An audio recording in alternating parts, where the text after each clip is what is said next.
여러분, AI 개발 속도에 브레이크가 고장났다고 하면 어떨까요? 지금 전 세계적으로 엄청난 파장을 일으키고 있는 이 현상, 그 중심에는 과연 무엇이 있을까요?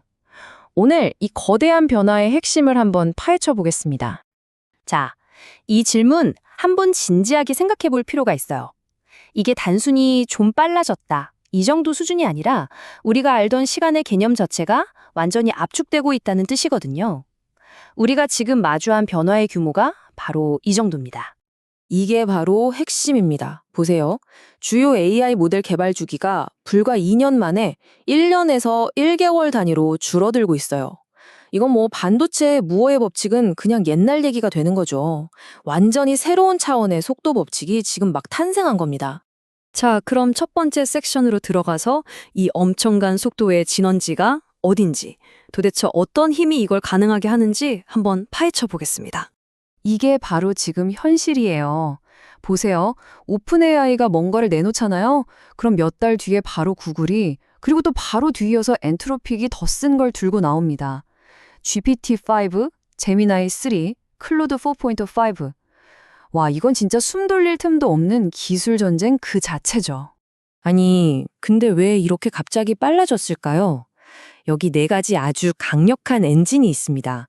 첫째, 스케일링 법칙이라는 게 있어요.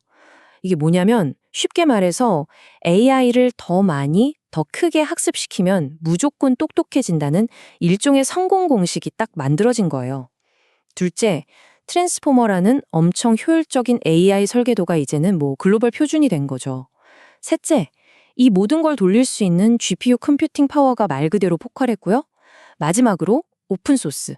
덕분에 최고의 아이디어가 나오면 거의 실시간으로 공유되고 더 발전하는 겁니다. 바로 이 문장, 지금의 경쟁 구도를 정말 정확하게 꿰뚫고 있어요. 이제는 누가 제일 똑똑한 모델을 만드냐가 아니라 누가 제일 빨리 진화하느냐의 싸움이 된 거죠. 자, 이 현실이 만들어내는 첫 번째 충격파는 뭘까요? 네, 두 번째 섹션인데요.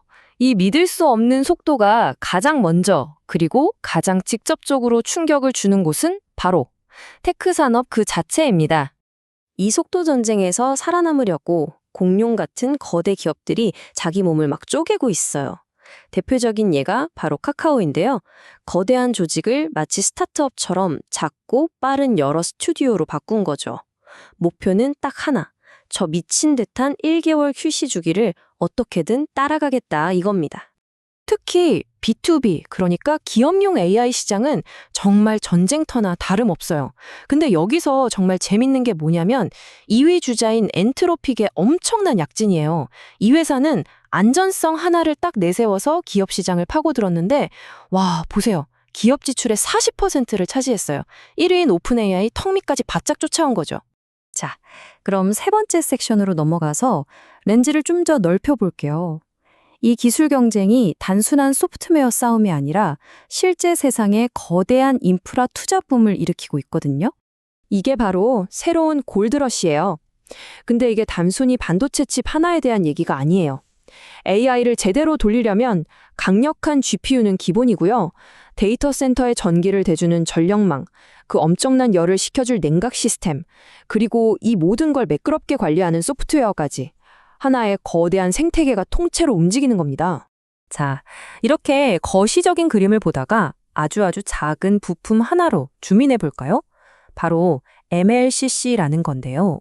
이게 뭐냐면 전기를 엄청나게 먹는 GPU가 안정적으로 돌아가려면 전력 공급이 꾸준해야 하잖아요. 바로 그 서버 안에서 댐 역할을 해주는 초소형 부품입니다. 근데 이게 AI 서버 한 대에 수천 개가 들어간대요. 그러니 AI 붐이 이 작은 부품 시장까지 완전히 뒤흔들고 있는 거죠. 자, 이제 네 번째 섹션입니다. 이 거대한 충격파가 드디어 우리 눈에 보이는 현실 세계, 그러니까 모든 산업 현장을 어떻게 바꾸고 있는지 아주 빠른 속도로 한번 훑어보겠습니다.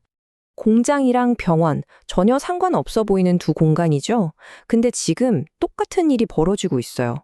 AI가 인간 전문가 옆에 딱 붙어서 디지털 조수, 그러니까 코파일럿 역할을 하는 거예요. 공장에서는 기계가 언제 고장날지 미리 알려주고 병원에서는 환자에게 위험 신호가 보이면 먼저 알려주는 거죠. 보이지 않는 지능이 현실의 문제를 미리 막아주고 있는 겁니다.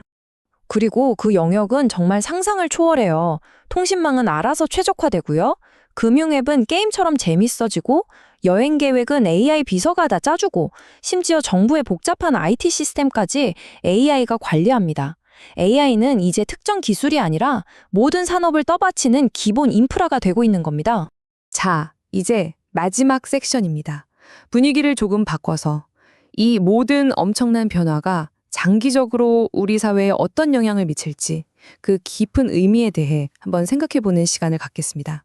지금 우리 시대의 한가운데에는 정말 거대한 역설, 모순이 하나 있어요. 한쪽에서는요, AI 인프라에 역사상 유례없는 돈이 몰리는 슈퍼사이클이 벌어지고 있어요. 그런데 바로 그 동시에 다른 한쪽에서는 수많은 산업에서 인간의 일자리가 사라지는 대규모 구조조정이 일어나고 있다는 겁니다. 그렇다면 이 어마어마한 돈은 다 어디로 흘러가는 걸까요?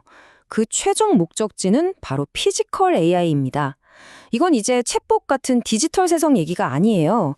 AI가 휴머노이드 로봇이나 자율공장, 자율주행차처럼 현실 세계의 물리적인 것들을 직접 제어하는 단계로 넘어가는 거죠. 디지털 세상을 정복한 AI가 이제 물리적 세계의 완전 자동화를 노리고 있는 겁니다. 분명한 건 이 기술이 이전에는 상상도 못할 가치를 만들어내고 있다는 겁니다. 하지만 우리가 정말 던져야 할 질문은 따로 있습니다. 이 엄청난 가치는 과연 누구를 위한 것일까요? 이 질문에 대한 답을 찾는 것, 어쩌면 그게 앞으로 우리 모두에게 주어진 가장 큰 숙제일지도 모릅니다.